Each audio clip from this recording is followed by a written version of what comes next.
வணக்கம் நண்பர்களே, நான் உங்கள் மியூசிக் டீச்சர் பாபு. தபேலாவில் எளிய நடைகள் அப்படின்ற தொடர் நாம் இன்றைக்கி பார்க்க போகிறது லெஃப்ட் சைடு பார்ட்டில் கே. இப்போ நான் கேவை ரெண்டு விதமாக வாசிக்கலாம். நாம் நடுவிரல்லாம் வாசிக்கலாம், ஆள்காட்டி விரல்லாம் வாசிக்கலாம். ஓகே, ஆரம்ப பாடத்தில் மட்டும் நடுவிரலில் வாசிக்கிற மாதிரி இருந்தாக்கா ஜி இ போட்டுக்கலாம். ஒரு ஜி ஒரு இ மட்டும் போட்டாக்கா ஆள்காட்டி விரல் வச்சுக்கலாங்க. ஆக நம்ம படிக்கும்போது ஜிஇஒய் கே போட்டுக்கலாம். நம்ம இப்போ போகிறது ரெண்டு இ மட்டும் தான் போட போகிறோம். இதுவும் கே தான், இதுவும் கே தான்.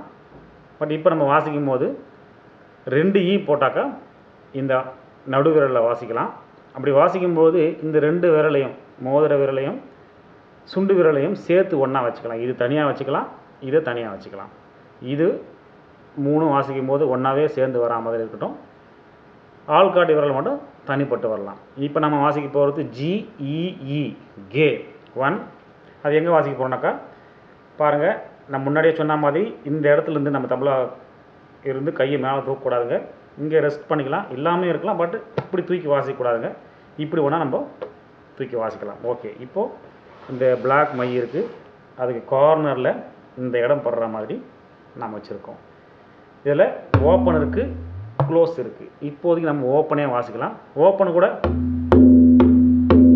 அப்படி வாசிக்காமல் இந்த இடத்துல கொஞ்சம் லைட்டாக சப்போர்ட் கொடுத்து எடுத்தோம்னாக்கா கொஞ்சம் நல்ல சவுண்ட் கிடைக்கும். இல்லைனாக்கா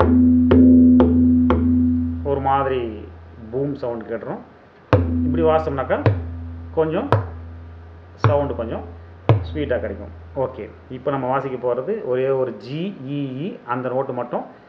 1 2 3 4 1 2 3 4.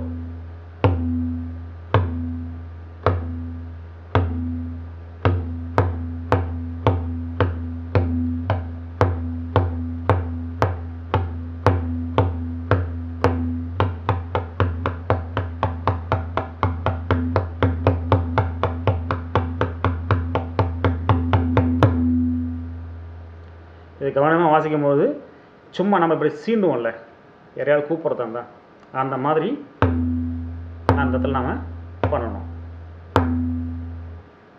நன்றி, வணக்கம்.